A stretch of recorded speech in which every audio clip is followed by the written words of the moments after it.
দেখুন, মাননীয় প্রাক্তন মুখ্যমন্ত্রী মমতা বন্দ্যোপাধ্যায়কে কেন্দ্র করে আবার একটি ভিত্তিহীন, মিথ্যা, কুৎসার ন্যারেটিভ তৈরি করতে বিজেপি নেমে পড়েছে। শুনলাম, বলা হয়েছে, তাদের মন্ত্রী বলেছেন যে বিধানসভার লাইব্রেরি থেকে, বিধানসভার গ্রন্থাগার থেকে বই তুলেছেন মমতা বন্দ্যোপাধ্যায়, সেই বই জমা পড়েনি, ফলে তারা ইনভেস্টিগেশন ইত্যাদি এইসব কথা বলেছেন। এটা একজনকে মেলাইন করার জন্য একটা বাতাবরণ তৈরি করা। খুব স্পষ্টভাবে বলছি, মাননীয় প্রাক্তন মুখ্যমন্ত্রী মমতা বন্দ্যোপাধ্যায় বিধানসভা লাইব্রেরি থেকে কোনো বই তোলেননি।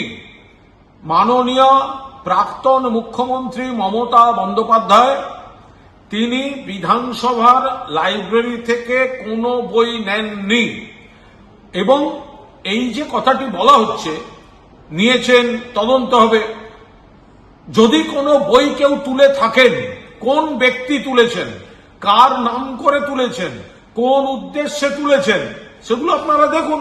কিন্তু বিধানসভার কোনো বই তুলে মমতা বন্দ্যোপাধ্যায় বাড়ি নিয়ে গেছেন, এ কথাটা তারা বলবেন না যারা জানেন মমতা বন্দ্যোপাধ্যায়ের নিজের বইয়ের স্টকটা কত বড়, কত ধরনের বই মমতা বন্দ্যোপাধ্যায় পড়েন বা সংগ্রহে থাকে। ফলে সেই জায়গায় প্রাক্তন মুখ্যমন্ত্রী তিনি কিন্তু বিধানসভার লাইব্রেরিতে জানিনি, কোনো বই মমতা বন্দ্যোপাধ্যায় তোলেননি। মমতা বন্দ্যোপাধ্যায় বিধানসভার কোনো বই বাড়ি নিয়ে আসেননি।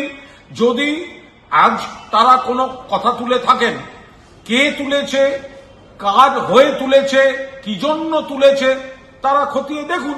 শুধুমাত্র মমতা বন্দ্যোপাধ্যায় বা প্রাক্তন মুখ্যমন্ত্রীর সঙ্গে কমিউনিকেট না করে মেলাইন করার জন্য বই তুলেছেন, জমা দেননি, এই ধরনের কথাবার্তা বলে দেওয়া অত্যন্ত রুচি বিরুদ্ধ। আবার বলছি, মমতা বন্দ্যোপাধ্যায় বিধানসভার লাইব্রেরির কোনো বই তিনি তোলেননি, তুলে বাড়িতে নিয়ে যাননি। সংবাদ মেমারি সময়ের সাথে এগিয়ে থাকে।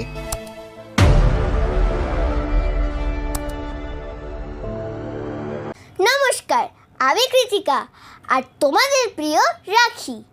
তোমরা সবাই অবশ্যই সংবাদ মেমারির পর্দায় চোখ রাখবে, কারণ সংবাদ মেমারি নিয়ে আসছে সংবাদ মেমারি পুজোর আগে। আজ প্রভাতে যে সুর সুরে খুলে দিল মন, বাজলো বাজলো বাজলো তোমার আলোর বেলুন। পুজোর আড্ডায় এবছর আমাদের সঙ্গে রয়েছে পৃত্তিকা চক্রবর্তী। আপনারা প্রত্যেকেই জানেন রাখি বন্ধন যে জনপ্রিয় বাংলা ধারাবাহিক, সেই জনপ্রিয় বাংলা ধারাবাহিকের মধ্যে আর তোমরা থাকছো তো দুর্গাপুজো, কালী পুজো, সকল উৎসবের দিনগুলো তোমরা খাও, দাও আর খুব মজা করে কাটাও।